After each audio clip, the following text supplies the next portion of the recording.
Anish, will start at 1:05 Yeah, it's okay. because many students will come by that time. So we'll have enough when we'll start when the enough number of attendees will be there. Okay.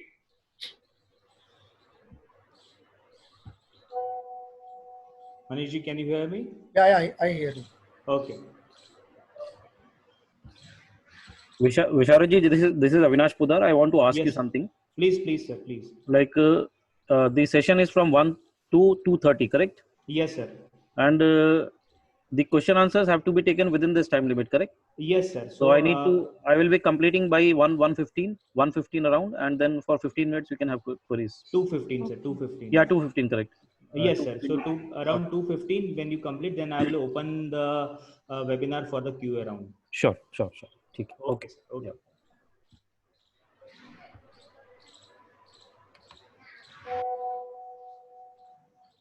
Hello, ma'am. Welcome.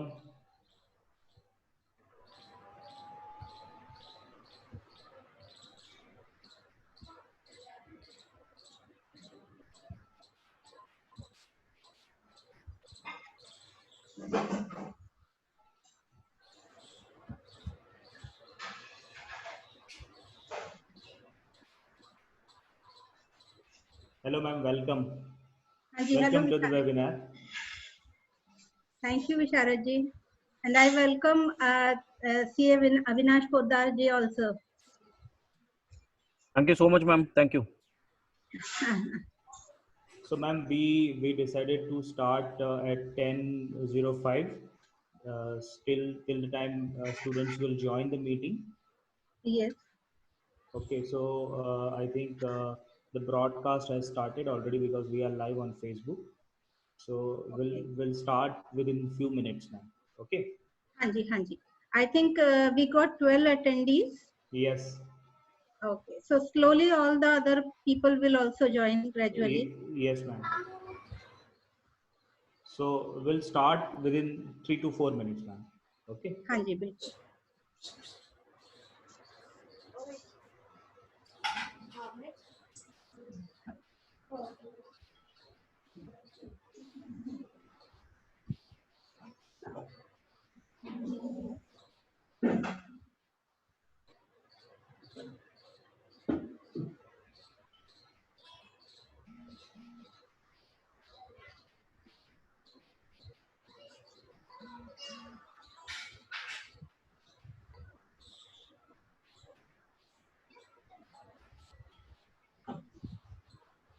ये जाएगी. जी.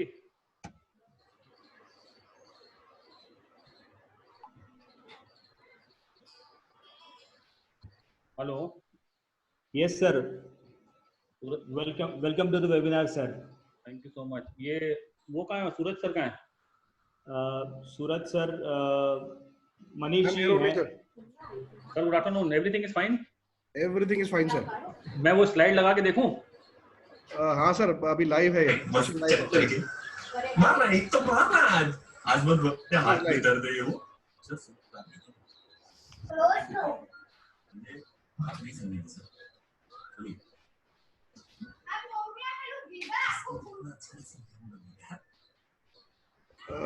Rohit sir, अभी 5 minute है session start होने में, ऐसा बोल रहे हैं विशारद सर. तब तक if you want you can check background. My point is कि बाकी लोग ज्वाइन हो गए क्या? Sir there are 14 attendees as of now. Okay, तो मैं ट्राई करता हूँ. जरा आप मुझे देख देना. मैं आपसे ऑन व्हाट्सएप हूँ मैं आपके साथ. ठीक है. Done sir. Okay.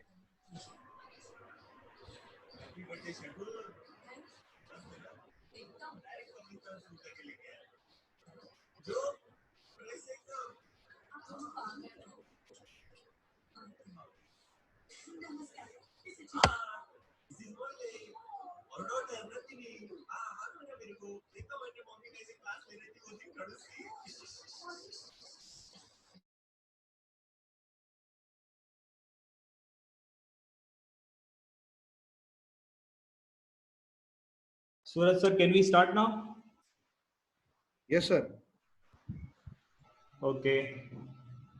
Welcome everyone. On behalf of Law School, I am Visharad Shukla, welcoming everyone, every attendees and every panelist to the to the webinar on the subject of GST overview.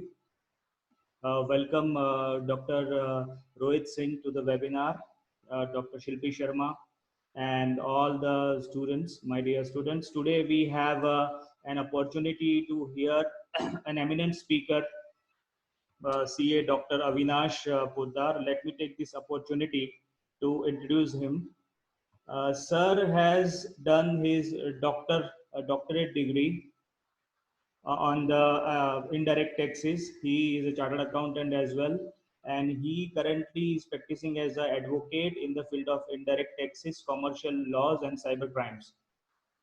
He is associated with Messrs. Ashwa Legal Advisories Private Limited, and he is also author of various books on GST and indirect taxes. He has experienced more than of 17 years, and he has also represented his client in the various appellate authorities. Sir, I welcome you to the webinar, and I hope I'm very sure that students will be benefited with your wide experience and the rich knowledge of the indirect taxes. I welcome you, sir, on behalf of School of Law. So over to you, sir. Thank you so much, Visharadji. It's indeed an honor and privilege for me to be invited for this particular session, wherein I am supposed to speak on the overview of GST. And I'm really grateful to the Aura University for giving me this opportunity. The time which has been allotted to me is around 1 hour 15 minutes for the deliberation. What I will try to do is I will try to give the overview of GST and the status of GST as on date, like how it was perceived, why it was perceived, what were the issues in the earlier regime, whether those issues are addressed in the current regime, that is GST, after implementation of GST or not, and what is the future roadmap of the government. That is something which I intend to cover in the allotted time of 70 minutes, and then we'll have a question answer series for 15-20 minutes, whatever time is allotted to me. So let me begin, friends. First and foremost, when something is settled, why the requirement comes for unsettling the same and coming out with something new? That is the question which should be answered or should be addressed to everyone, or rather it should approach that this question should approach to the mind of everyone. And the question is, when in the earlier regime the things were settled or it was about to be settled, so far as service tax is concerned, central excise is concerned, or the other laws like luxuries tax, entertainment tax, octroi, all those things were settled in the earlier regime, then why the requirement came for GST?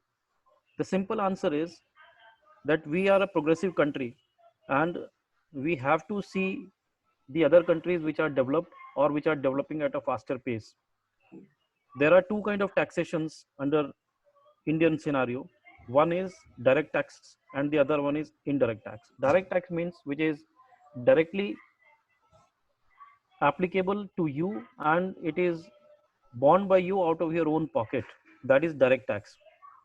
For example, income tax, for example, wealth tax, gift tax. These are the taxes which are directly impacting your pocket. At the same time, there is an indirect tax which is impacting the pocket of a consumer. Finally, the consumer is the person who has to bear that tax. But at the same time, it is being collected by a third person on behalf of government and then paid to the government. And that therefore it becomes indirect taxes. Now, when I say indirect taxes, there are n number of indirect taxes. Rather, I would say there were so many indirect taxes in the earlier regime that the requirement multiplicity taxes. Because when a person is starting his business in the country, let's say an Indian citizen is starting a business in the country, then we can expect that he is aware of the laws which are applicable to him. But when a foreign citizen, a person who is traveling from other country and he wants to set up a business in India, then there were so many acts, so many procedures to be complied with that it was almost impossible for him to understand the compliances which he is supposed to do for starting his business in the country, and therefore he was avoiding to start business in the country. So this was one of the reasons that the multiplicity of taxes were there, and because of the multiplicity of taxes, the compliances were very difficult. And when you are asked to comply with 10 things, there are chances of errors, but when you are asked to comply with only one thing or two things, then there are chances that the errors will be minimized. So this was the intention, that indirect taxes were supposed to be subsumed. All the indirect taxes were supposed to be subsumed under one tax as goods and services tax. So this was originally proposed by Professor economist Dr. Vijay Kelkar, and then he was the person who suggested that after implementation of value added tax in the country, because see what is happening, or what was happening at that point of time, that every transaction was getting taxed, and that was the regime of sales tax. Every transaction was getting taxed, whereas the actual transaction is that I am purchasing from someone, I am paying tax to him, and then on the additional value, that is my profit, if I am purchasing for 100 rupees, I am selling it off for 110. So on 100 rupees, I have already paid tax.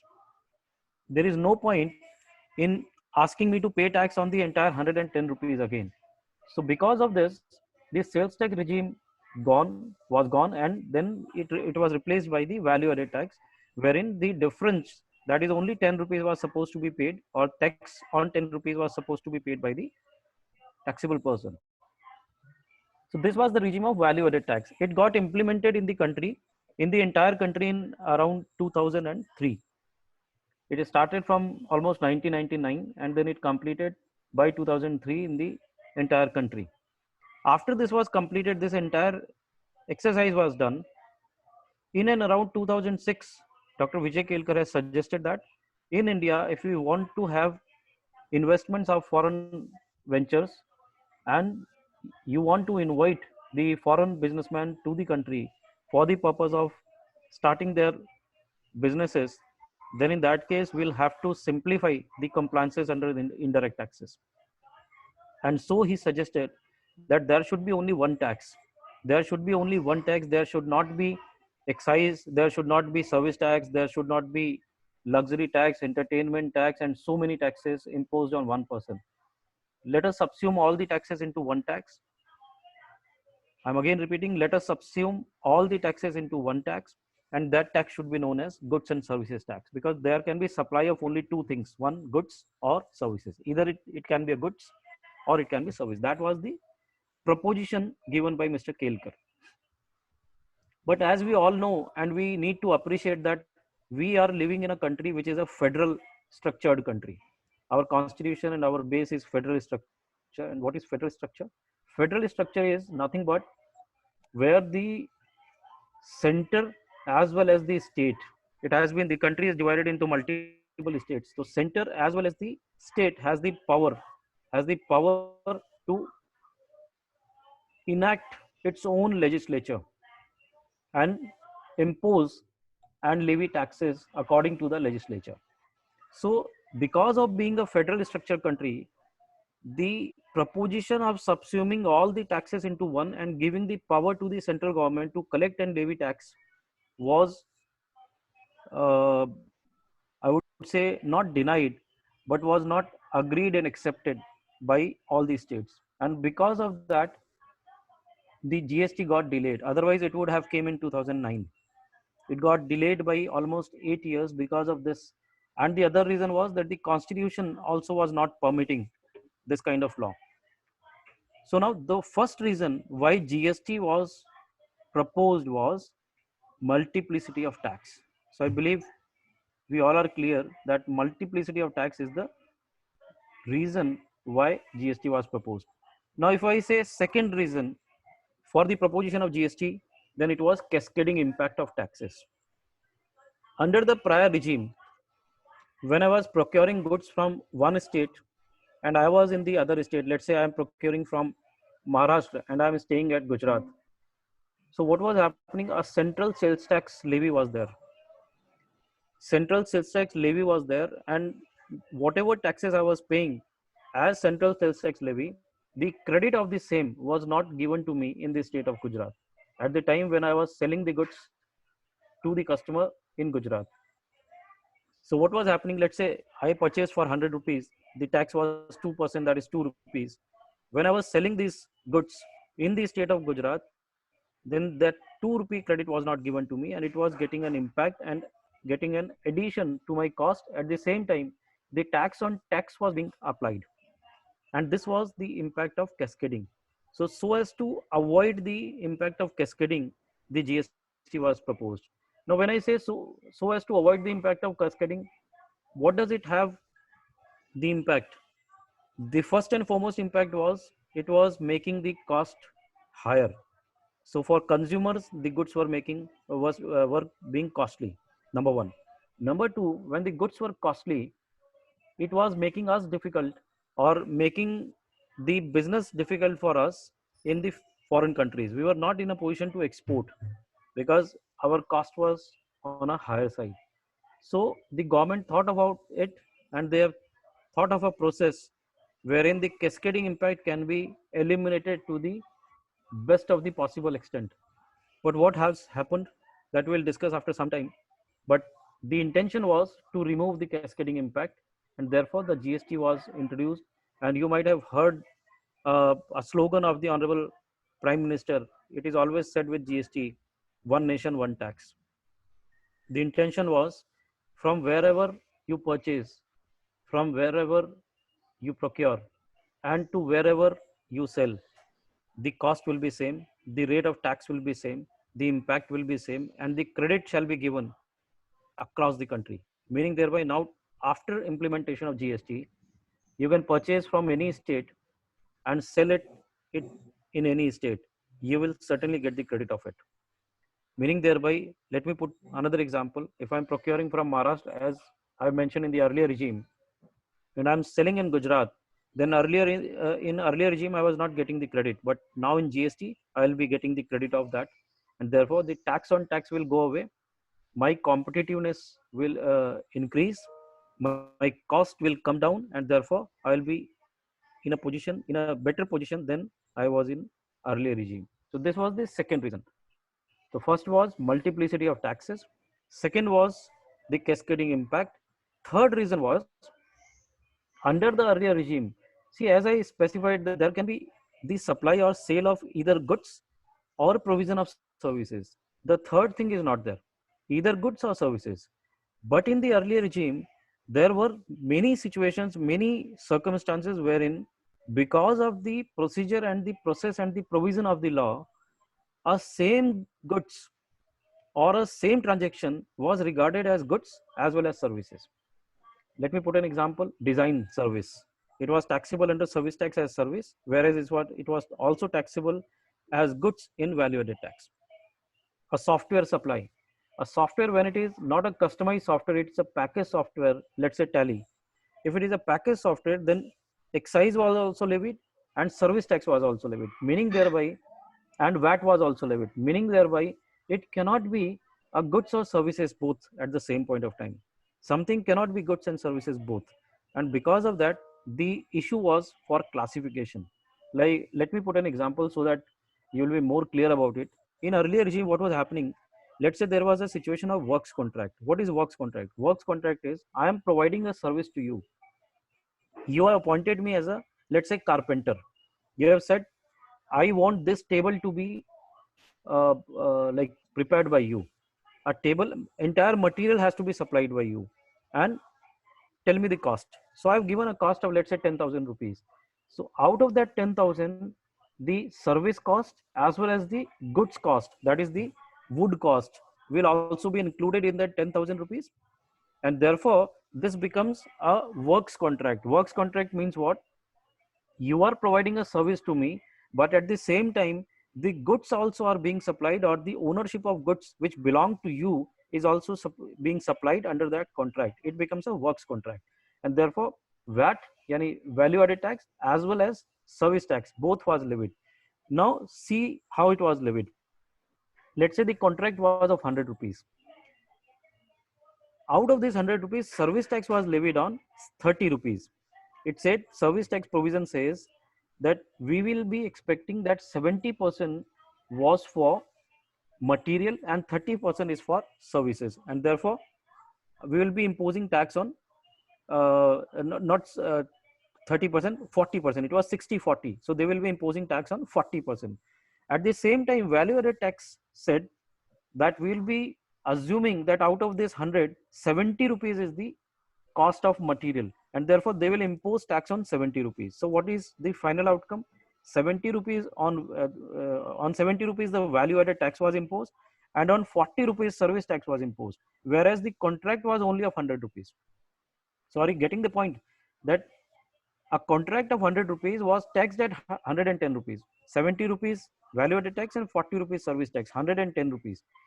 So as to avoid this and to come out with this kind of issue wherein the classification of goods or services was making a big trouble or was a big trouble for the taxpayers, they have came out with a solution known as GST, wherein either a transaction or an activity will be considered as goods or it will be considered as service.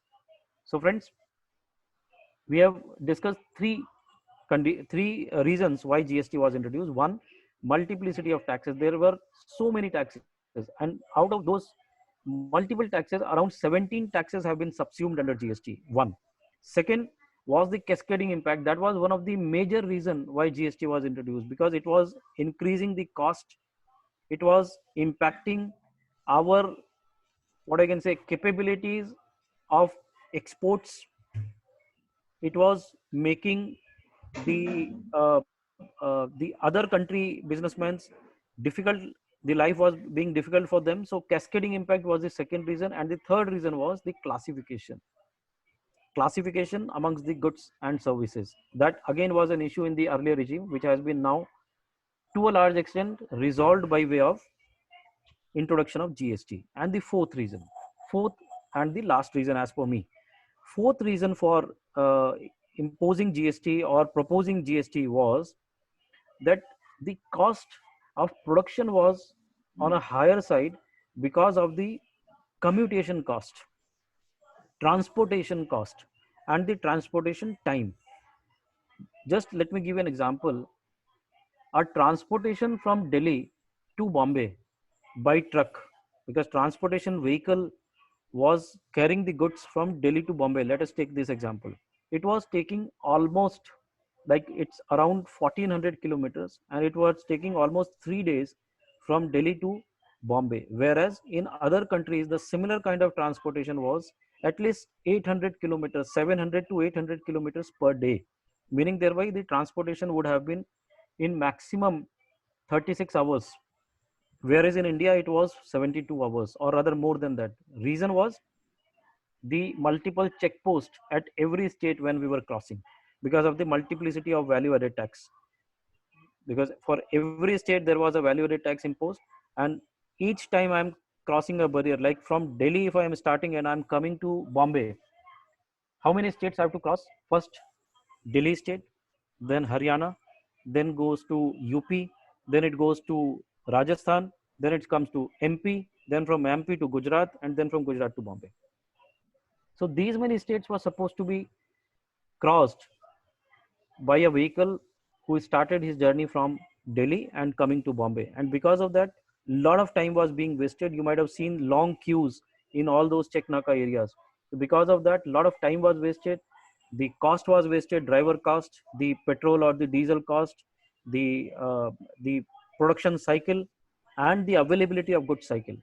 So this everything was getting impacted, and this was again a reason why we proposed that GST should come, so that the traveling cost can also be reduced. Because now when there will be no check nakas, there will be no check post, there will not be any queues, and the vehicles will not be required to wait for so long, and the time of traveling will reduce. And this has happened in GST.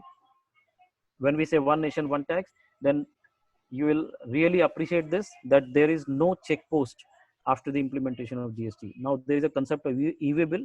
If the time will permit, I will certainly take you through. So these are the four reasons. As per me, these are the four reasons, four prominent reasons. There can be a number of multiple reasons or other reasons also, but these are the four prominent reasons for having GST in this country. multiplicity of taxes, cascading impact, the classification of goods and services, and the transportation of goods. So these are the 4 reasons. Now when I say that how this GST got entered, as we have discussed that the original proposition was to subsume all the taxes into one tax, and there shall be levied only one tax, which was known as goods and services tax. But because of the federal structure of the country, the states have not agreed to this. And then the main problem arose.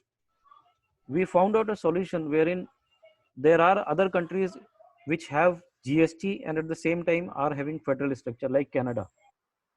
See, we borrowed the concept from there, and then we thought of introducing GST in a dual structured manner. In India, the GST is a dual structured GST. When I say dual structured GST, what does that mean?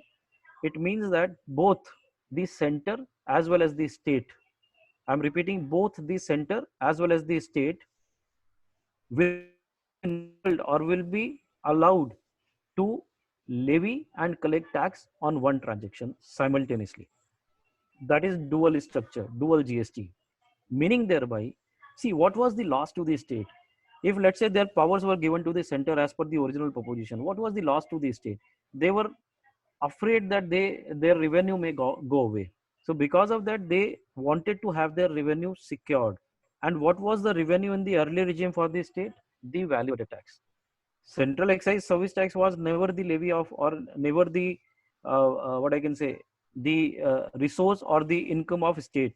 Income of state was the indirect tax pertaining to value added tax, octroi, and all those stuffs. So they were concerned that their value added tax is going to go away, it is going to be subsumed, and therefore they can face a problem. And to be very honest, friends, what was the collection of value added tax? It was related to intra-state supplies, like supplies within the state. Because if the supply is made outside the state, from the state of Gujarat to Maharashtra, or from the state of Gujarat to Delhi, the impact or the leviability was not of VAT. The VAT was not imposed, and therefore the revenue was not coming to state. The imposition was of central sales tax. And because of that, the proposition of dual structure came, and they have said that no worries, whenever the transaction is intra-state, I'm repeating, whenever the transaction is intra-state, that is within the state, then both center and state will be levying tax on that. And whenever the transaction is interstate, the levy and collection will be done exclusively by the center, and then the state in which it is being consumed, the goods or services are being consumed, the tax will travel to that. So here comes the very important concept that you need to understand and appreciate. Because before GST, in the era of service tax or excise or VAT, the taxability was origin-based taxability. Origin-based taxability, from where the goods were sold, from where it was getting manufactured. That state was the state in which the tax was finally retained. But after GST, the proposition was to have the destination-based tax. Now GST was bringing a concept of destination-based tax. What is destination-based tax? The state or the what I can say, the state or the city. City will not be the proper word. The state, keep it state. The state where the goods or services are being consumed finally. That city, that state should be eligible of retaining that particular tax. Meaning thereby, along with the travel of goods, the tax is also traveling under GST. Now the question arises: how does it, or how is this being empowered under the Constitution of India? You being the students of law, you will have to understand the changes in the Constitution that was done. So it was 101st Constitution Amendment Act. 101st Constitution Amendment Act, because or by virtue of which the tax known as goods and services tax was imposed in the country. And 101st Constitution Amendment Act has inserted Article 246A. Article 246A to the Constitution, which gives the empowerment of dual structure of tax, wherein in case of all intra-state supplies of goods or services or I'm repeating, in case of interest of goods or services or both, the tax shall be levied and collected both by center and the state simultaneously. That is within the state, that is intra-state supplies. And then there was an insertion of Article 269A. Article 269A says that in case of interstate supplies, meaning thereby supply from one state to another state, in case of interstate supplies, the center, I'm repeating, the center will be the empowered authority for levying and collecting the tax. Levying and collecting the tax both will be done by only central government. It cannot be done by state government in case of interstate supplies. And the tax which is being collected by the central government shall be appropriated or apportioned with the state in which the goods were consumed or the services were consumed finally. Meaning thereby, the concept of destination based consumption tax is now coming out from Article 269A. 269A provides for interstate supply, wherein the IGST, which is integrated goods and services tax, shall be levied, and the entire tax collection shall be appropriated or rather apportioned between the state and the state in which it is being consumed and the center.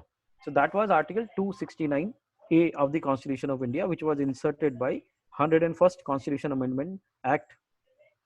Now friends, intrastate dual structure, meaning thereby there will be two tax which will be levied. One will be goods and services tax, which is pertaining to center, and it will be commonly known as central goods and services tax. And the state tax will be known as, let's say it is in Gujarat. If it is in Gujarat, then it will be Gujarat goods and services tax. If it is Maharashtra, then Maharashtra goods and services tax. Meaning thereby, in all intrastate supplies, if you see the invoices, let's say if you are going to a restaurant and then restaurant, you just check the invoice, you will find there will be two taxes levied. One will be CGST, the other one will be SGST. So CGST and SGST, when both taxes are levied, it can be levied only in a situation wherein the intra-state supply has taken place. Means supply of goods or services within the state. And whenever it is outside the state, then in that case, only one tax shall be levied, which is known as integrated goods and services tax. And then at the back office work, or at the background, the allocation, distribution, or the settlement of the collection of tax will be done by the government. You are not supposed to be concerned about it, but you need to know the concept.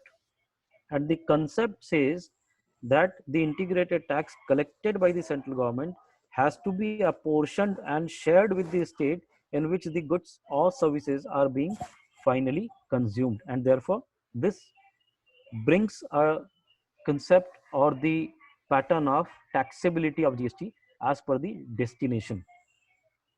Now friends, to be on a lighter side, let me share one reason why GST got delayed. Like, you all are aware that there are many reasons, but one reason was the state in which we are residing. This was the state which was against GST. I hope you will agree to this, and if you are not aware, then you should read this, that Honorable Finance Minister, Honorable Prime Minister, who was the Honorable Chief Minister at that point of time, he was the person who have always objected for GST to be imposed in the country. Whether he was right or wrong, I am not concerned with that, and I'm not commenting on that, because he is the person who has brought in GST now. Now, why he was concerned? Let us try to understand and appreciate that. It is not about criticism, it is about the understanding of the psychology and the way of working of that person. See, Gujarat is a manufacturing state. Please appreciate, Gujarat is a manufacturing state. It is not a consuming state. Consuming states are Bihar, UP, wherein the population is there. They are consuming more goods which is being manufactured by the state of Gujarat. Now, when GST was proposed, it was coming out with a concept of destination-based tax, meaning thereby whatever tax is being collected for the production being done in the state of Gujarat will travel from the state of Gujarat to the state in which it is being consumed. like to Delhi or to UP or to Bihar, those states will be the enriching states because of the implementation of GST. And this was the cause of concern for our own Honorable Chief Minister.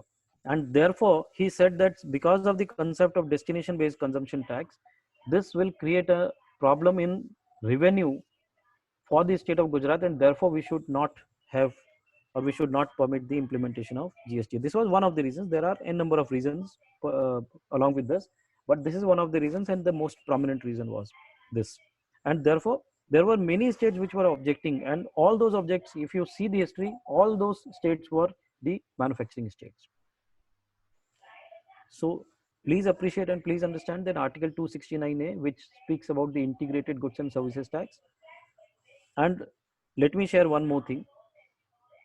There are 162 countries in the world which have GST in place.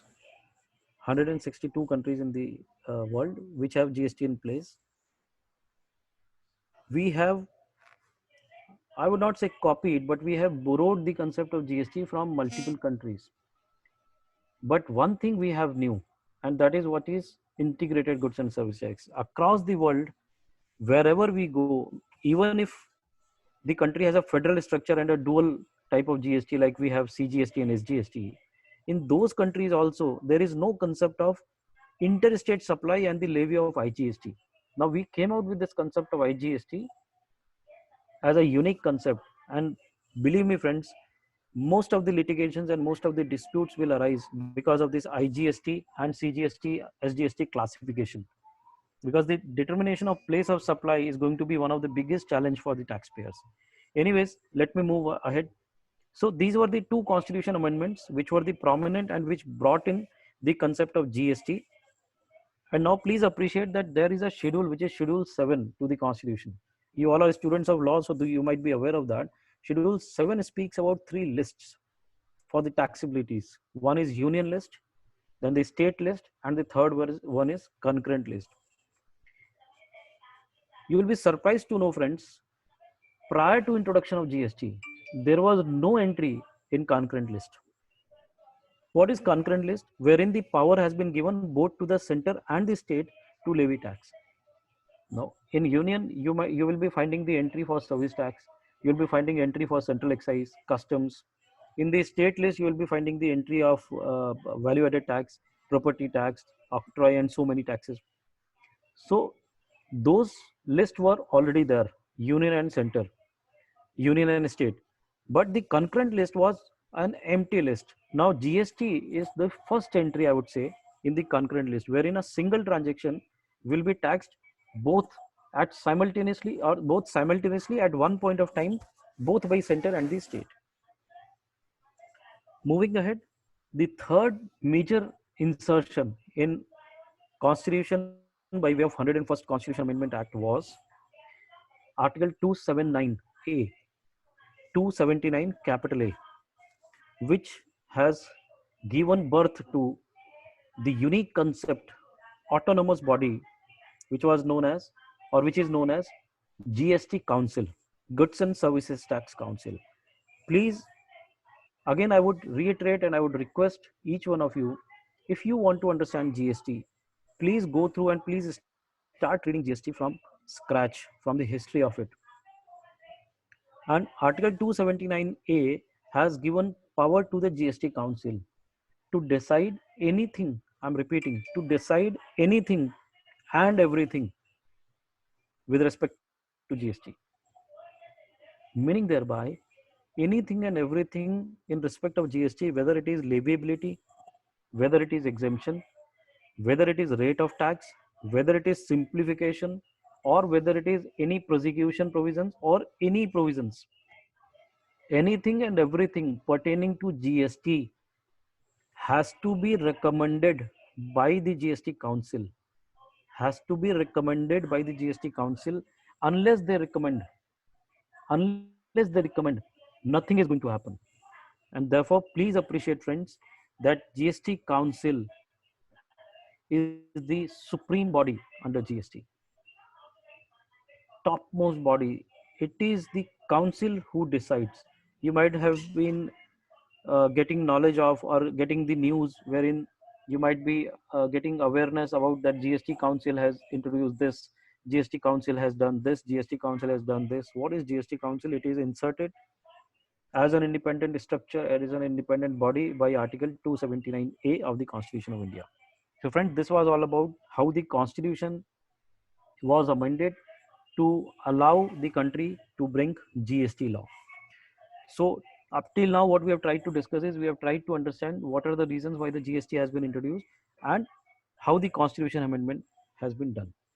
Now moving further, friends, see, prior to GST, the taxability was on manufacture, excise was leviable. Then in case of services, the service tax was leviable. The term used was provision of service. In case of sale of goods, it was value added tax. In case of luxury, it was luxury tax. In case of entertainment, it was entertainment tax. Now, all these terms are of no relevance. Manufacture, sale, service is of no relevance after the implementation of GST. The only term which is relevant is supply. Please bear in mind, friends, supply. So therefore, under GST, like prior to GST, in case of excise, the taxable event was manufacture. As soon as the goods are manufactured, the tax is leviable. When they will be removed, the tax will be paid. That was the concept of excise. In case of service tax, the provision or the agreement to provide service was the taxable event. After the provision of services, the tax was payable. In GST, the taxable event is supply. Supply of goods or services or both. I'm repeating, supply of goods or services or both. Now friends, when I say supply, so you need to understand whether the term supply has been defined in this law or not. Section 7, I'll be like bit technical. I'll not go into technicalities of this particular law because this is so technical, but at least giving an overview, I will start from supply and I'll end till either returns or till appellate proceedings, depending on the time. But I'll try to cover up the entire process so that you are at least aware of what is the GST and what is the process in GST. So first and foremost is the taxable event, and taxable event is supply, and the scope of supply is mentioned under section 7 of the CGST Act, which is Central Goods and Services Tax Act. Section 7 says scope of supply, and then they say scope of supply includes these things. I'll just brief it. It says supply includes all forms of supply such as sale, exchange, transfer, barter, license, lease, rental or disposal. These are the terms used. Made or agreed to be made. So just pick the important words out of it. Made or agreed to be made for a consideration. So consideration is important. For a consideration by a person. So the person is important. In course or furtherance of business. So any supply, whether it is supply of goods, supply of services, whether it is transfer, whether it is barter, whether it is license, whether it is lease, whether it is sale, whatever term you use, for a consideration, meaning thereby there has to be money. For a consideration by a person has to supply to someone else. So by a person and in the course or furtherance of business, meaning thereby it has to be with relation to your business. It is not that if you are selling your personal asset once in lifetime, that will constitute supply. No, it is not that. It has to be consideration. It has to be supplied by a person. And then over and above that, it has to be in course or furtherance of business. It needs to be related to your business. The term business is defined under clause 17 of section 2 of the CGST. It is very broadly defined, but still I would say if you are entering into a transaction once, you are selling your personal asset off, then in that case, as per my view, the tax will not be allowed, will be applied, and it will not be constituting supply. So it has to be in course or furtherance of business. Then further clause says importation of service is also supply. If you import any services from outside for a consideration, it will also constitute supply and therefore tax is liable. Now, why I'm saying supply and scope of supply, why I'm discussing that? The reason is you need to understand that if a taxable event occurs, if there is a occurrence of a taxable event, then there will be a liability or the question of liability, whether arising or not. And for GST to be imposed, the taxable event is mandatory. So friends, taxable event under GST is supply, and that supply either you are supplying to someone for a consideration in relation to your business, or you are importing certain services, not goods, because for goods Customs Act is still prevalent. It is not subsumed under GST, so goods will be under customs purview. But services, if you are importing services for a consideration, then that will also constitute a supply. Then further it says there are certain supplies which may not be having any value, monetary consideration, still they will be constituting the supply. So that is schedule 1 to the GST law. You can very like quickly you can note down these things and just refer it. So situation, there are 4 activities or transaction wherein even if there is no consideration, that means it is overriding the original point wherein it is said that supply has to be there has to be consideration. So it is overriding that schedule 1, activities or transaction which are regarded as supply even without consideration. That is 1.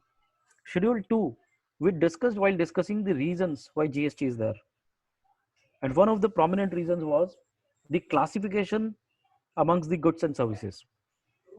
And schedule 2, I'm repeating, schedule 2 of the CGST law, CGST, that means Central Goods and Services Tax law, provides for the classification of goods or services under GST. So all that issue that was there under pre-GST regime, that a similar transaction was, or a same transaction was treated both as goods or services, now it's gone by. It will be either goods or services depending on the classification which is there in schedule 2 of the GST law. So first thing is you need to identify whether a particular transaction is taxable supply or not. It is supply or not. Once you determine that yes, it is supply, then you need to determine whether it is supply of goods or services or what. Whether it is supply of goods or it is service. Let's say, let me put an example, works contract. In earlier regime, I have given an example that it was taxable under VAT also, and it was exigible to tax under service tax also. But in GST, it has been treated as supply of service. It is not supply of goods. So it is now classified that it will be taxed only as a service. It will not be taxed under as a goods. So that schedule 2 becomes relevant. And then there is one more schedule, which is schedule 3, wherein you will find certain entries which says that this is neither supply of goods nor supply of service. That means it is not a supply at all. There are 8 items within that schedule 3, and all those items are neither supply of goods nor supply of services, and meaning thereby that will never be taxed under GST. So now please come back, be with me and try to understand how to read GST and how to understand this step by step. 1, first determine what is the taxable event. Taxable event is supply. If the supply occurs, then you need to determine whether it is supply of goods or services. Please note this, because why I am saying so, after 5 minutes I will be explaining why we want to classify. Let me clarify now only. When I am saying that you need to classify whether it is supply of goods or supply of service, the reason is there are 2 different notifications. There are 2 different notifications, or rather different notifications, for rates of taxes of supply of goods and supply of services, exemptions of supply of goods and supply of services, reverse charge of supply of goods and supply of services. So friend, there are 2 different notifications of goods and services at every point in time. 1/2017 is for rate of goods. 11/2017 is for rate of services. 2/2017 is for exemptions of goods. 12/2017 is for exemption of services. So you need to classify first.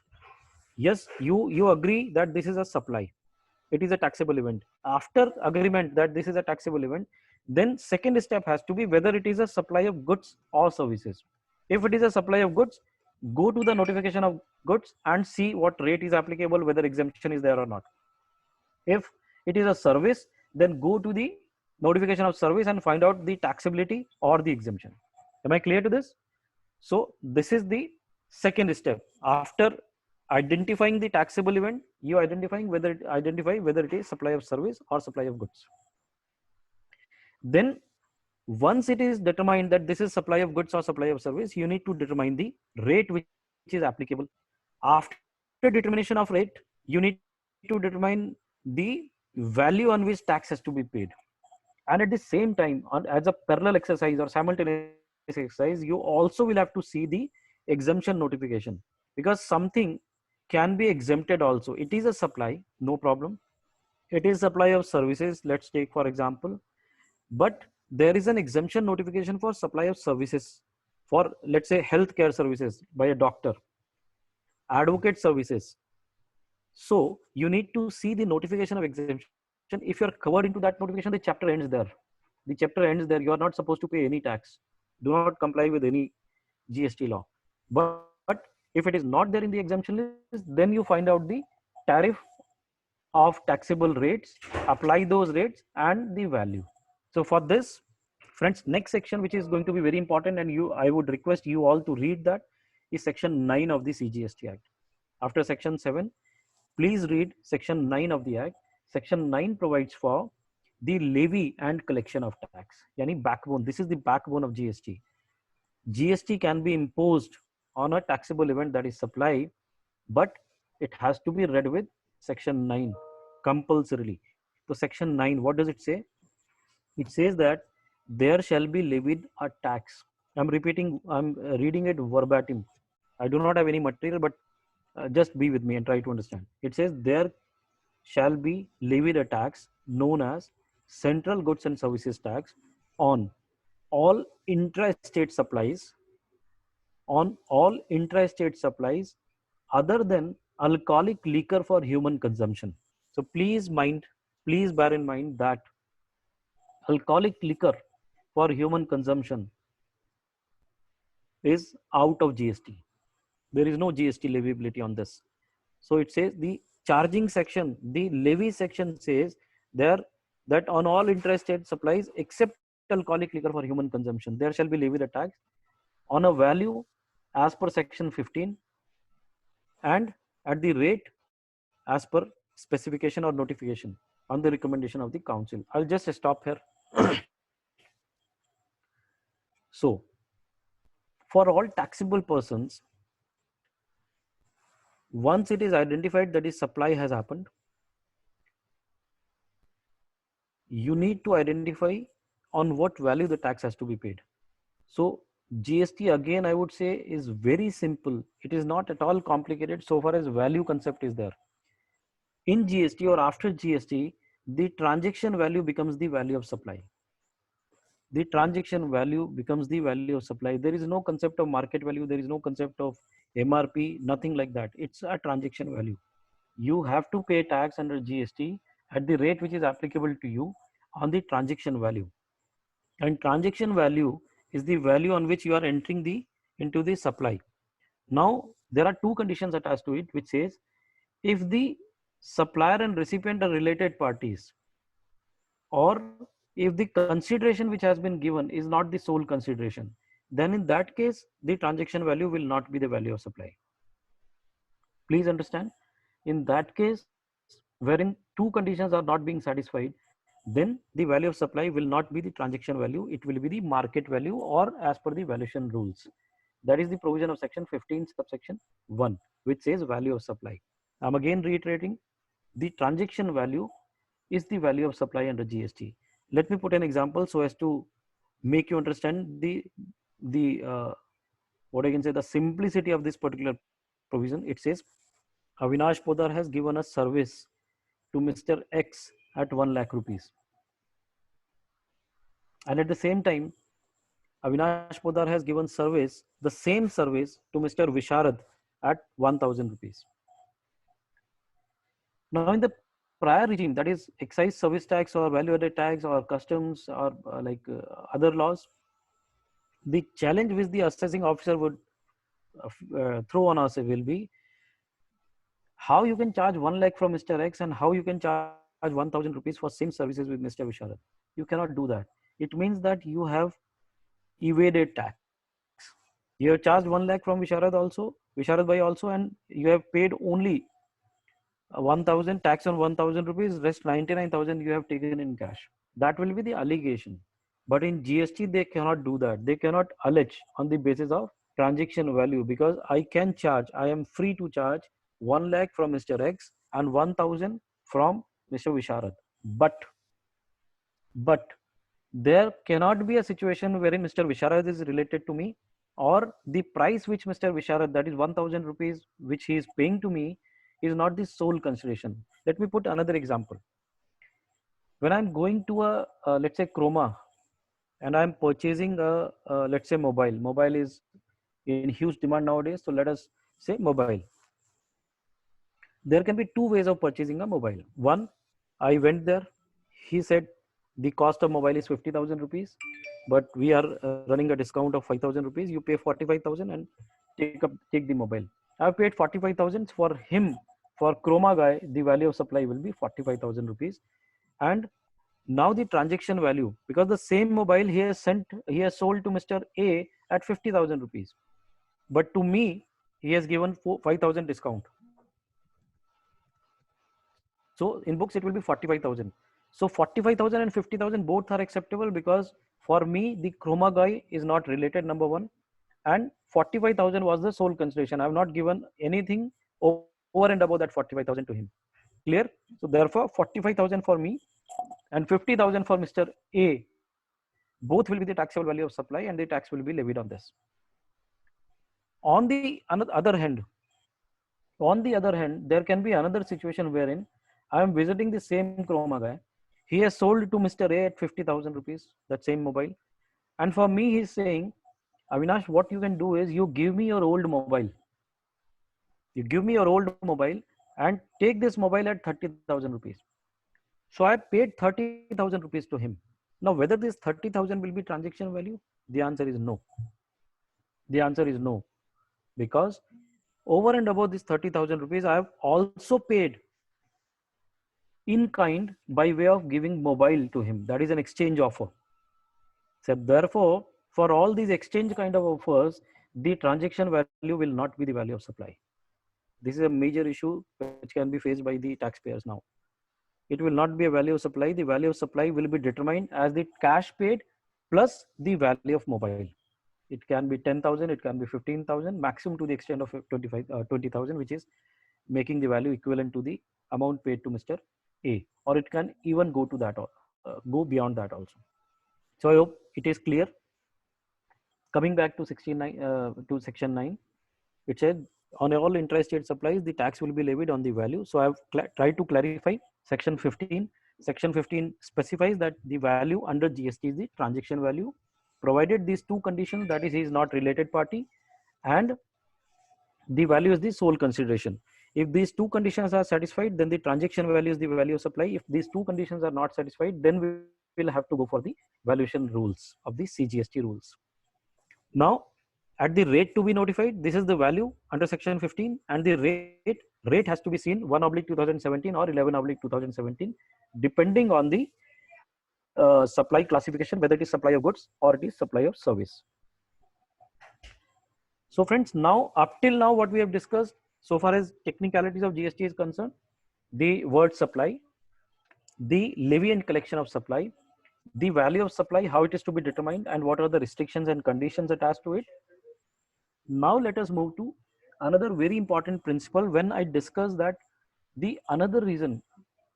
Now please appreciate, we have discussed 4 reasons of having GST. One was multiplicity of taxes, that has been answered first at the first instance, that 17 taxes have been subsumed under one tax, which is known as goods and services tax. Second was the classification, that also we have addressed, but that schedule 2 of the CGST Act specifies that either it can be goods or a supply can be a supply of service. It cannot be both. Third thing was cascading impact. Third reason, I'm trying to take you along with those reasons so that you can link it. The third reason was cascading impact. When I was procuring in my example, which I have given, when I was procuring from Maharashtra and bringing it to Gujarat and selling it off at Gujarat, I was not getting the credit of whatever taxes I have paid at the time of purchase from the Maharashtra state. But in GST, as I said, that IGST will be leviable because it will become interstate supply. So interstate supply, Maharashtra will sell to Gujarat. It will be interstate supply for the person who is living at Gujarat, Maharashtra. He will levy IGST on me. And then further, if I'm selling it at Gujarat, then I will be levying CGST and SGST, and the credit mechanism will be given to me. So the important thing now comes, how the cascading impact has gone under GST. So this is a concept of input tax credit. Friends, please appreciate, to my humble opinion, input tax credit under GST is the soul of GST. Input tax credit is the soul, rather I would say it is the backbone. Without input tax credit concept, the GST law cannot stand, because the most prominent reason of having GST is cascading impact or the availability and exigibility of input tax credit. Because when I was selling manufacturing goods and paying excise, and at the same time selling certain goods, I was not allowed to take credit of excise under VAT. I was not allowed to take credit of VAT under excise. But now, because of the subsuming of all the taxes, it becomes one tax, and therefore I am eligible for claiming tax paid for goods against the tax paid for services. So that is the beauty of this law, that the cascading impact is going away. And therefore, please be with me to understand. I have only 15 minutes left now. So I'll try to complete input tax credit. After input tax credit, we'll see some of the restrictions and because of which the cascading impact is still there in GST. Then we'll try to understand registration, how the registration and what are the conditions. Then the returns to some extent. And then we'll, if the time will permit, I will just walk you through the assessment part and then we'll stop. Coming to input tax credit, I will be a little fast. Please allow me to do that. Input tax credit is what? Whatever you are procuring, whatever you are purchasing, whether it is input, there are three terms: input, input services, or capital goods. So whatever you are purchasing with the intention, I'm repeating, with the intention of using the same in course or furtherance of business. So whatever you are purchasing, whether it is input service or a capital goods, with the intention of using it in the course or furtherance of business, you become eligible. You become eligible for claiming input tax credit on that under GST. There is no blockage, but there are 4 conditions which are attached to it. Section 16 of the CGST Act is relevant, and there are 4 conditions specified under Section 16 subsection 2. First, you must have an invoice for claiming input tax credit. Second, you must have received the goods or services. Unless you receive the goods or services, you cannot claim input tax credit. For claiming input tax credit, the condition is you must have received the goods or services. Third, the supplier must have paid the tax. See what you have done. You have purchased a goods worth 100 rupees, on which tax was 18%, 118 rupees. You have paid 118 rupees to your supplier. The tax has been paid by you to your supplier, but the tax shall also reach to the government so as to make you eligible for 18 rupees credit. Otherwise, what will happen? You will take 18 rupees credit and you will not pay that 18 rupees. The government will be at a loss of 36 rupees. 18 rupees, what was supposed to be received is gone, and 18 rupees which you have paid to your supplier, you have claimed a credit. And therefore, the third condition is there, which says that the supplier must have paid the tax. And fourth condition, that you must have filed the return. Unless you file the return, you will not be eligible for credit. So these are the 4 conditions which are to be satisfied by you for availing the credit, which is input tax credit. Now there is another very important thing that as a student also you should be aware of, that in certain situations the credit is blocked. There are other conditions also I'll not be touching upon because this is not a technical deliberation. This is just an overview. So I'm just trying to touch each corner of GST. I've touched supply, I've touched levy, now I've touched valuation. Now the input tax credit I'm trying to touch upon. I've already discussed about the rates, that you need to see the notification for rates. Now, after input tax credit, which are the credits which you cannot avail and which become, or which give rise to the what I can say, cascading impact even after implementation of GST. GST was intended to avoid the cascading completely, but it happens because exceptions are always there. So there are still certain situations wherein the cascading continues even after GST, and that is specified in section 17. I'm repeating, section 17 subsection 5 of GST. Section 17 subsection 5, it blocks the credit.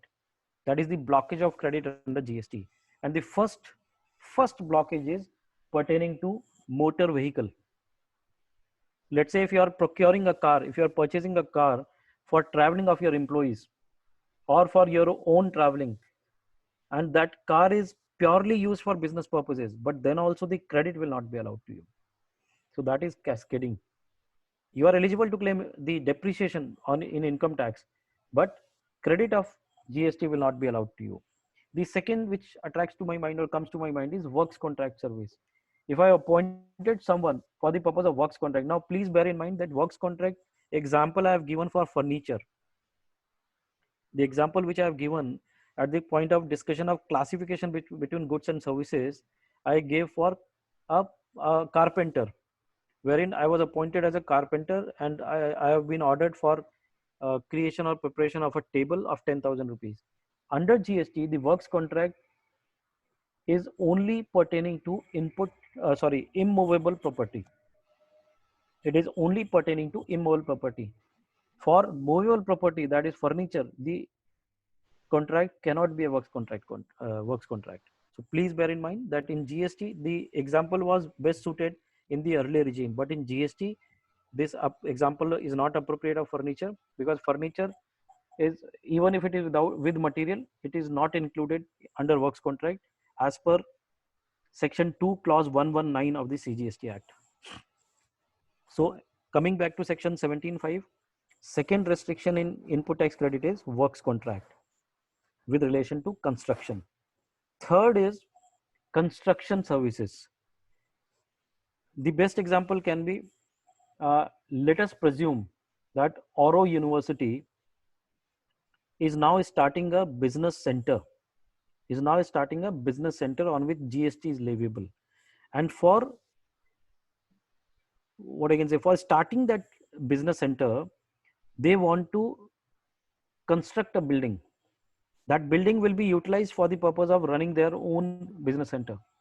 So this building, even if this building is intended to be used for business, for the business of Oro University is that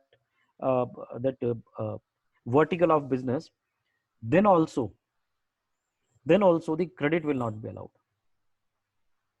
So that is the third restriction, because I will construct a building worth 100 crores. Out of that, around 18% will be the tax which will be levied. It will be 18 crores. The 18 crores is going to be blocked because GST credit will not be allowed to you as a business hub. So any building construction or any construction, even if it is for business purpose or business use by the person who is constructing it, the credit shall not be allowed to you. This is the third major blockage. I'll not go into the other blockages. There are many other. One, I can say, the products which we are giving as a gift, like, let me put an example. Oro University, again, let me put an example, is taxable. The services provided by Oro University is taxable. And there are certain services which are taxable. If you are letting out, let's say, your auditorium, the amount which you are collecting, the tax has to be paid, because that is nowhere related to educational services. So when you are paying tax, so you are eligible for credits also. Now, if you are purchasing certain goods which you are giving as a gift to your students or to your faculties or to your visiting faculties or anyone else, then the credits which are pertaining to those goods will not be allowed to you. Let's say if I am a sari manufacturer, I am purchasing a gift in Diwali, and I am giving all gifts to all my clients, all my customers. So that gift, even if it is purchased for my business purpose, for business promotion, I would say, the credit of these gifts will not be allowed to me. So this is the blockage of credit.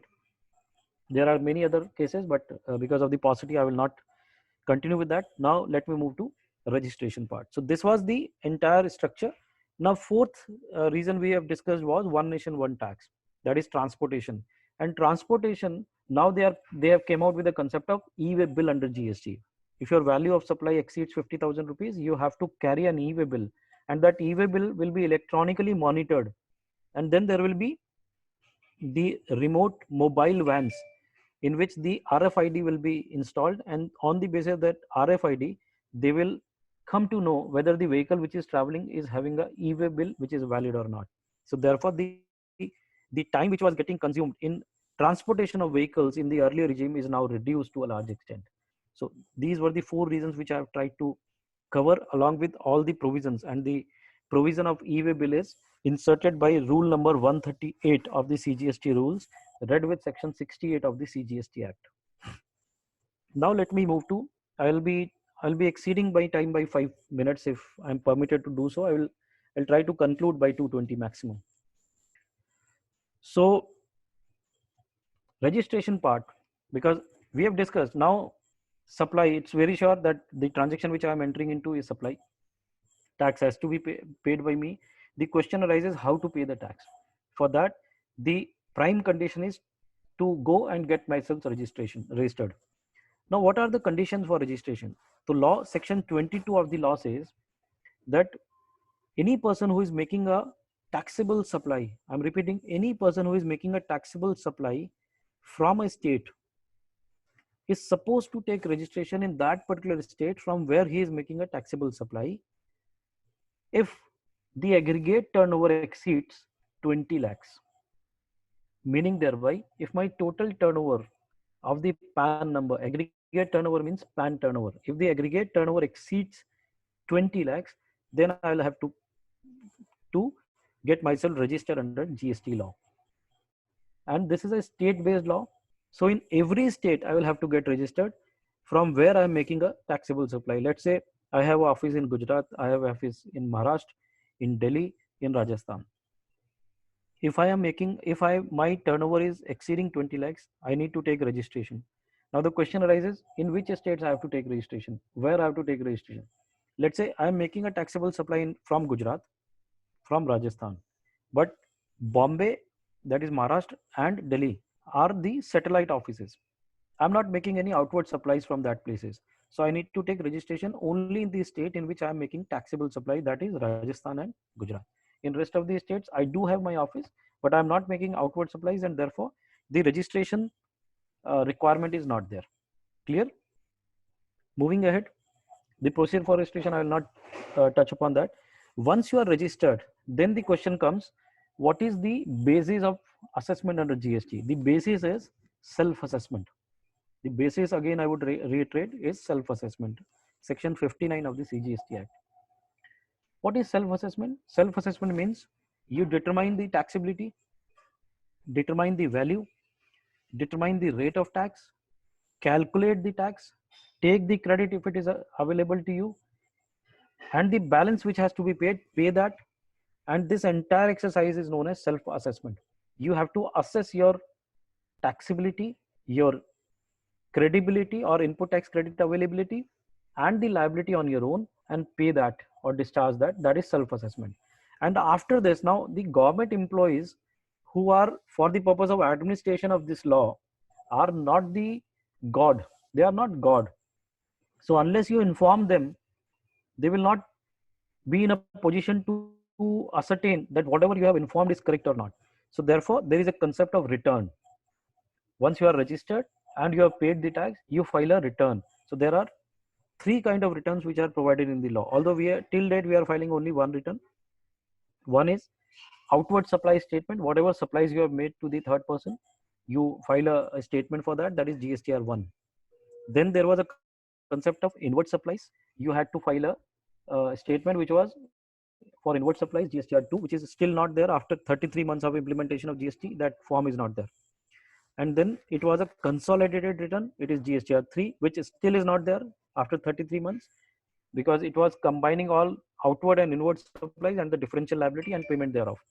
But there is an what I can say, temporary arrangement being done by the government, which has been continued. It is started with the concept of 2 months temporary arrangement. Now it has been continued till 33 months. This is the capacity of our government, unfortunately.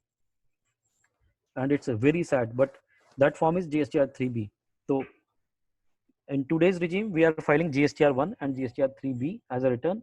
Once those returns are submitted, now we have filed the returns. The time limit or the due date is 11th of every month for GSTR 1 and 20th of every month for GSTR 3B for the larger taxpayers. And there is smaller taxpayers, there are other dates.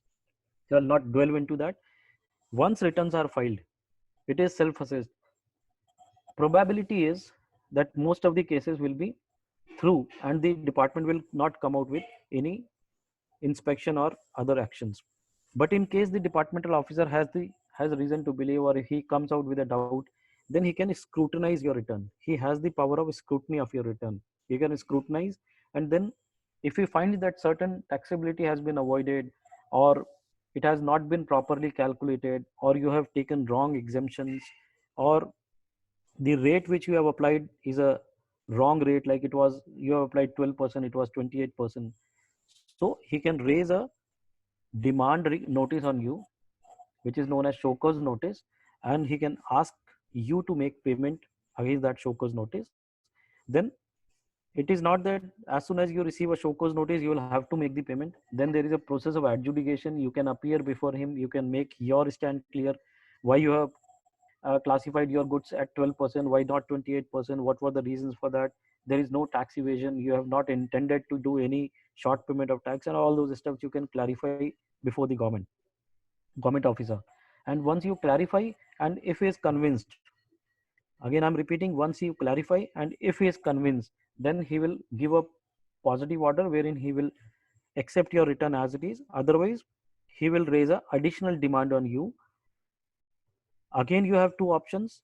Let's say he raises a additional demand of, let's say, 1 lakh rupees on you. You have an option either to pay that and settle the matter, close the issue, or you can file an appeal against that order under section 107 of the CGST Act.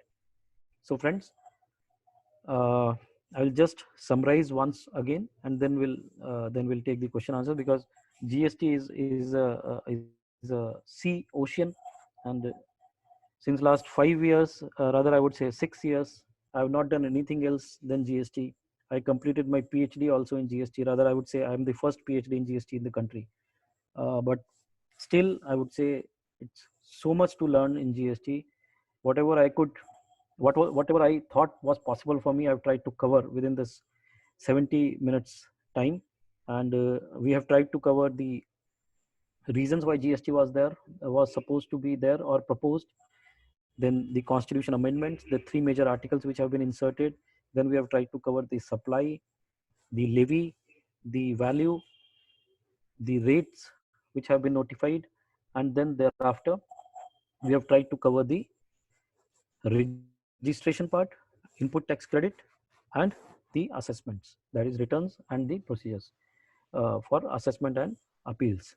So this is what as per me is the overview of GST. Then the section, there are IGST Act, you need to refer. If as a student of law you should be aware how many acts are there. So let's say if you are based in Gujarat, then you'll have to read the Central Goods and Services Tax Act, Gujarat Goods and Services Tax Act, which is almost same except few provisions. Rest is same, absolutely same. So CGST, SGST you will have to read for interstate supplies, and if you are making interstate supplies you will have to read IGST, that is Integrated Goods and Services Tax Act. Then there is a concept of Compensation State Act. What is compensation? In just 1 minute I will try to address that also. See, when GST was coming, every state was concerned that they will lose their revenue. Then the central government has committed, let the GST come, we'll give you a guarantee of increment in revenue by 14% per year to 5 years. So from 2017 to 2022, they've said कि whatever loss will be there, if your state's revenue will not increase by 14%, then whatever will be the gap, let's say it has increased by 12%, then the 2% gap will be given by the central government to them as a compensation. And for collection of this, they've imposed a tax which is Compensation to State Act. And this Compensation to State Act is, or this compensation cess is imposed on, let's say, luxury cars, tobacco, and all these sin products or the luxurious products. So that is compensation to state. So at least you need to be aware of these 4 acts and then the rules. With this, I would hand it over to Visharad ji. Thank you for the opportunity. Thank you very much. Thank you so much, sir, for your valuable lecture and valuable inputs. And I must say, within a very short period, you have covered many, many things. Now, I open the floor for the students to have the queries related to this particular session. Sir, one query was raised by one student. She was asking that she wants to understand the constitutional article for GST implementation. So if you can repeat the same for the student. There are three articles which are major articles. Then there are changes in various articles also, but the three major articles which gives, I would say, the power to the government for imposing GST or coming out with GST law was Article 246A, which is in relation to intra-state supplies of goods or services or both. 269 capital A, which gives the power in case of interstate supplies, that one state to another state. And then there was an article because of which the constitution of GST Council is now constitutional, and that is Article 279A, 279 capital A in the constitution. Then there are major changes in the definitions and other articles which I have not covered. So any student have any question, you can type it in the chat box. The floor is open for a Q round. So any student, if you have any query related to the particular session, if you don't understand anything, please you are free to write in the chat box. So till the student type it, I would like to have a question. That since you are practicing since many years in GST, sir, what do you think? What is the scope for this upcoming law graduates who will be completing their law graduation in 2000? Within 1-2 years.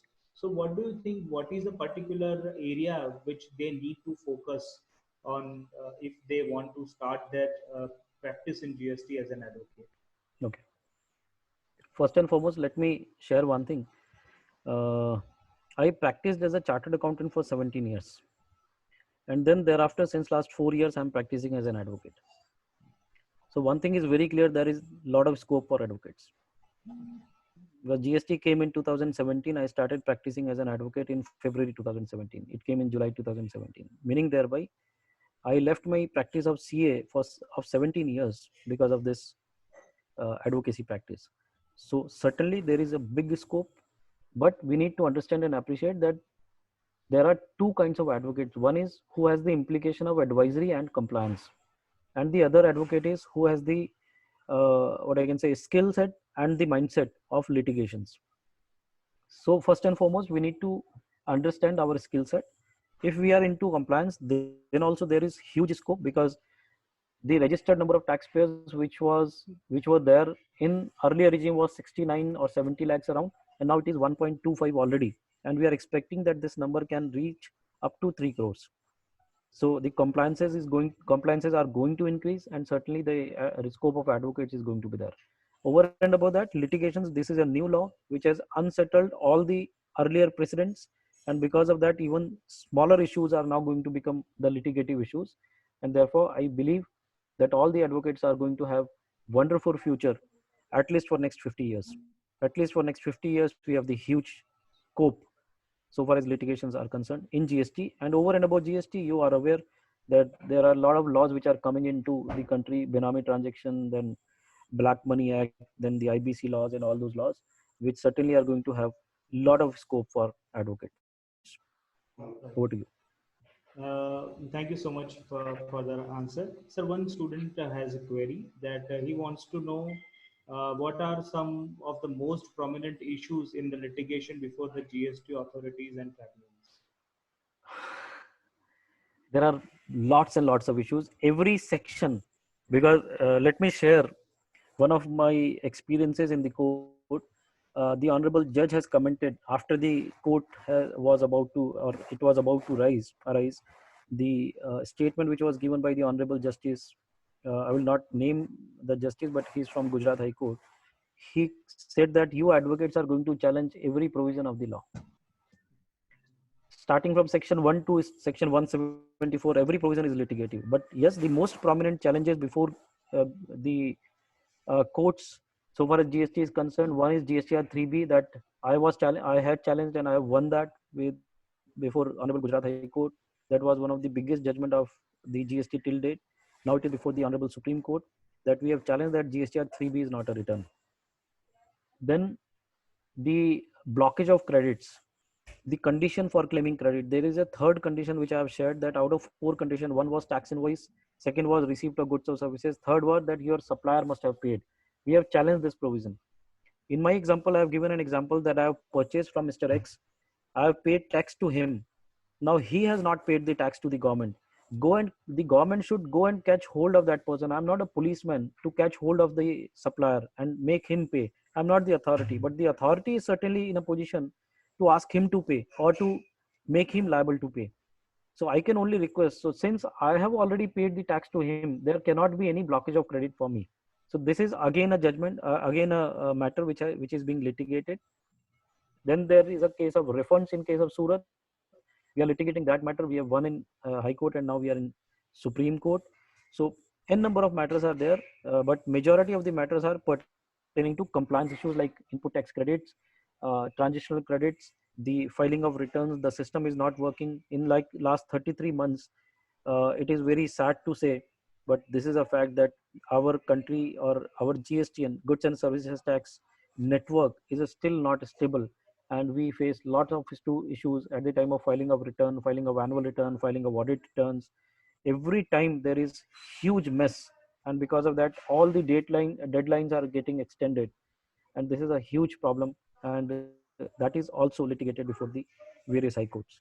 So this is, and to be short and precise, almost all the major sections are challenged before the court. Okay. Sir, one another question that since you gave the example of a gift, that a gift cannot gift on the if Yes. any trader gives the gift, then Credit will not be allowed. Credit will not be allowed. Correct. So one student wants to understand that how a trader will prove that he has given the gift, or if he wants to avail the credit, then what are the ways? Is there any ways to hide this particular transaction and avail the credit? At this forum, at this juncture, I cannot say there is any mannerism in which the transaction can be hidden or avoided. But yes, please bear in mind the concept of gift. What is gift? Gift is a voluntary payments. You are giving something voluntarily to someone. But if it is under an obligation, let's say when you are traveling to a mall, they give an offer wherein they say, if you will purchase 2 shirts, then I will give you 1 shirt free. That is also a gift. It can be considered as gift. But in that case, to the mall owner, the third shirt, the cost of that and the tax imposed on that will not be considered as gift, because that is covered under an obligation. You had an obligation to purchase 2, and because of fulfillment of that obligation, you are purchasing 3 or getting third one free, and therefore the credit shall not be reversed. But in case it is voluntary, let's say you have given 500 t-shirts to an organization which is arranging a marathon just for promoting your logo and promoting your business. So in that case, it was a voluntary supply, and voluntary supply is a gift, and the credit on that will not be allowed. Now, so far as trader is concerned, if trader is offering something that if you purchase this much, then I will give you this, I will give you a trip to US, then in that case, it is not a gift. It is under an obligation. But if because of some festival season, he is giving something free of cost, which was never intended to give, then in that case, it will be, I'm afraid it will be gift and the credit will not be allowed. So there is another question. And one more thing, I'm sorry, I would like to add, Please, like please. for input tax credit, the onus of proof lies on the taxpayer. So if you are claiming an input tax credit, you will have to prove that you are eligible for input tax credit. It is not on the department. So you will have to prove. It is a self-assessment tax. So if you are claiming the input tax credit wrongly, and at the time of scrutiny of returns, it is found out that this was a gift and you have claimed it, that the repercussion of interest, penalty, and everything will be there. So please be cautious before claiming any credits. Considering the time limits, we are taking this last question. Sir, question is that what are the scopes to improve this particular existing system of GST from the trader's point of view? See, so far as scope for improvement is there, we are like being a part of various committees of the government as well as of the Institute of Chartered Accountants of India. We have been regularly working on that. and we are suggesting to government a lot of changes which are supposed to be made. This is a, see, please appreciate, this is a big country, huge databases there, and continuing with the incoming data and the, what I can say, updation of the database and the system is very challenging. It's not possible. Like if you are running on a, if you are moving on a highway and that highway is getting repaired, it will not be possible if we allow the vehicles to move on. You cannot repair that. The same is happening to GST, and GST cannot be down. It has to be working. At the same time, the repair also has to be done, so it will take some time. But now they are coming out with the most prominent issues which we have faced was in relation to the returns, and now they are coming out with new returns from 1st October 2020. If those new returns are announced and they are implemented, I believe that the issues, majority of the issues which are pertaining to compliances, will be resolved. And then it is a long process. It will be resolved with the passage of time. So nothing to worry, nothing to hurry. This is a big change, biggest revolution since independence, and this is going to take its own time. But believe me, friends, this is for the benefit and for the betterment of the entire country and the economy of the country. Yeah. Okay. So thank you so much, sir, for your valuable time. I'm proposing the formal vote of thanks to you. Thank you so That much. since in very short notice and very short time available, and we have provided to you. But in that shorter time, you have covered many aspects, since the importance why the GST was required, the four basic pillars of the GST implementation. Then you also understood, explained the dual structure of the GST with the articles of the Constitution. Moreover, you have also explained about the levy and collection of the tax, the return aspect, and the assessment aspect. So I thank you so much, sir, for your valuable time, and I expect that when everything will be resumed normally, and I hope everything will be resumed in very short a period of time, we would like to have you on our Auro University campus, and we would like to My invite pleasure. you in future at our law school for the further benefits of the students. I also thank Dr. Shilpi Sharma, the head of Department of School of Law, and Dean Academics, Dr. Rohit Singh, to allow me to such a platform for our students. And all, I also thank our IT department, Mr. Suraj sir, Manish sir, and other teammates for possible creating this particular wonderful platform to make this particular webinar possible. So, and above all, I also thank the students that they have also uh, attended this particular very important issues of GST seminar and webinar. So I again thank you, sir. Thank you And so much. It's my pleasure and it's an honor for me. And I also thank the entire team as well as all the participants and the students who have attended this. Thank you so much. Thank you so much, sir. Thank you so much, Avinash ji. Thank We you, will ma'am. have you again, I hope. Sure. Okay. Yeah, okay. Take care, sir. Thank you, Thank ma'am.